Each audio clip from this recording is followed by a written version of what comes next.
Should you control your emotions? Being emotionally intense does not mean being unstable, but if you have not yet learned to regulate your emotions, you may feel overwhelmed by the constant stream of complex emotions you feel every day. Bouts of obsessive thoughts, panic attacks, spirals of shame, or intense fear of abandonment may rise and visit you at random hours, taking you by surprise. On some days, you may wake up in the morning to one of these unwelcome guests without knowing why. For a long time, you have thought your task is to control or get on top of your emotions.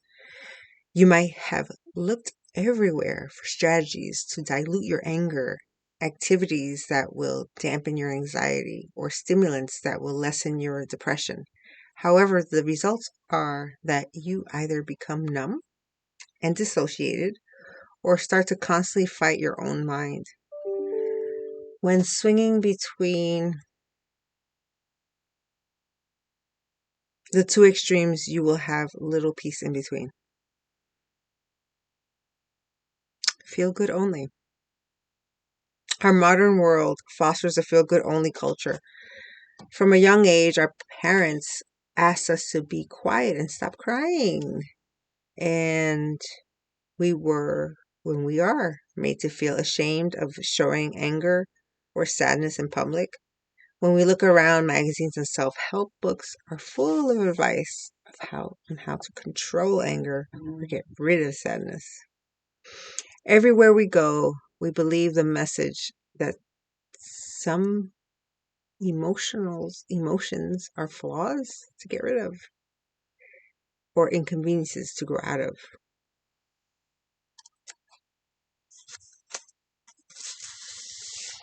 If what you have been doing so far is not working, it is time to try a different approach. For someone with a rich but turbulent emotional world, the conventional advice of ignore and suppress is rarely sufficient. As you may have realized by now, when it comes to your feelings, you cannot swim against the tide, no matter how hard you try. Learning to accept and befriend your stream of emotions is much more sustainable than being in a constant tug of war with them. How to be with your emotions. When you are faced with challenging emotions, your gut reaction is either to run away from them through suppression, repression, detachment, or spiritual bypassing, or to overanalyze and be at war with them. Neither of these ways will work in the long run because genuine well-being is found when you can hold the paradox of engagement and detachment without resorting to extremes. In this new approach, your task is not to get rid of your emotions, but to make space for them and allow the natural physio-psychological process to take place with little interruption. Then you may find that your emotions will calm down with little resistance when you feel overwhelmed. How to be with your emotions. When you are faced with challenging emotions, your gut reaction is either to run away from them through bypassing suppression. Remember, you are not your emotions. To start with, remembering that who you are is always bigger than your moods. Figure and ground will prevent you from being swallowed by them. The way we express our emotions in the English language is not always helpful. When we say, I am angry or I am sad, it is as though we are fused with the emotion and become one with it. But you are not with your emotions. You are the person noting, observing, and witnessing them. Your feelings feel real, but are not the truth. They do not define you, bind you, or hold you down in any way. Emotions go through your system, but you are not in them. Who you are is much bigger than any thought, feeling, or sensation that you have at any given moment. The way to attend to your feelings is not via immersion or identification, but to watch them like drama on a television show to establish a healthy distance from your emotions. Start by changing how you talk to yourself using the following. I am noticing feelings of anger.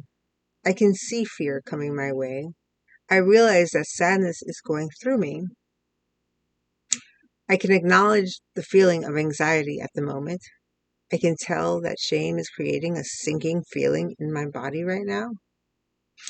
The following visual metaphors are often useful in shifting the figure and ground relationship between your sense of self and your feelings.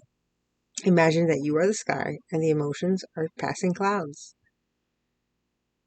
Just as when you are standing at the train station, you do not have to get on every train you see. If the emotions will not take you to the destinations you want, you can let them pass. Think of yourself as a deep, still ocean, and the emotions are waves. No matter how turbulent it is on the surface, you reside within the stillness on the ocean bed. Take a wider view. Looking at our triggers and the emotions themselves from a wider perspective can automatically change how we relate to them.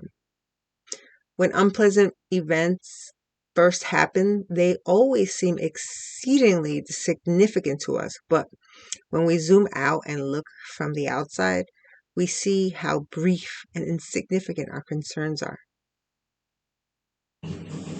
When you are experiencing a painful emotion, expand your perspective across time and space.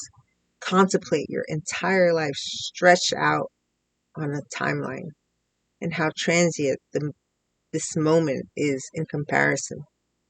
Imagine rising above the clouds. Visualize how small you are as one person in the world and in the grand scheme of the universe.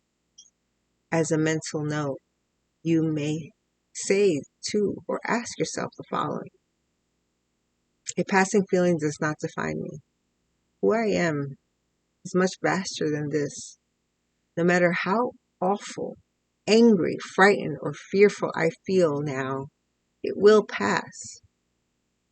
Regardless of what is happening inside of me, the world will go on as it always does. I am not the only one experiencing this. Somewhere, someone else will be having the exact same feeling.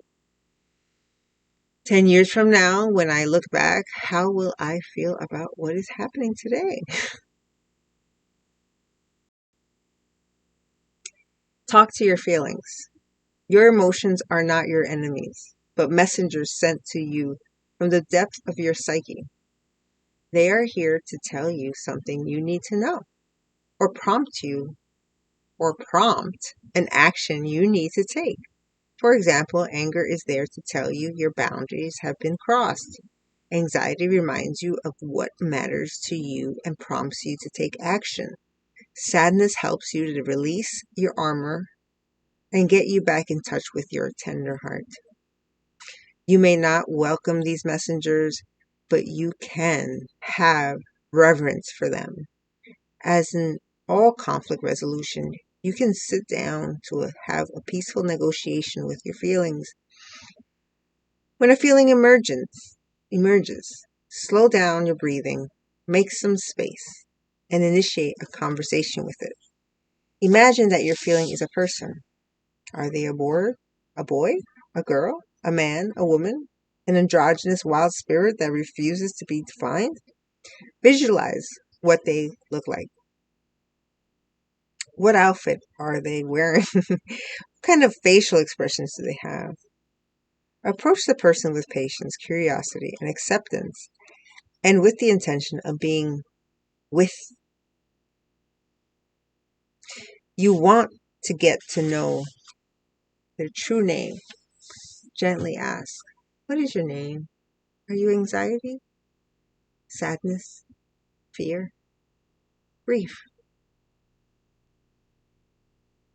Have I overlooked that you are trying to tell me?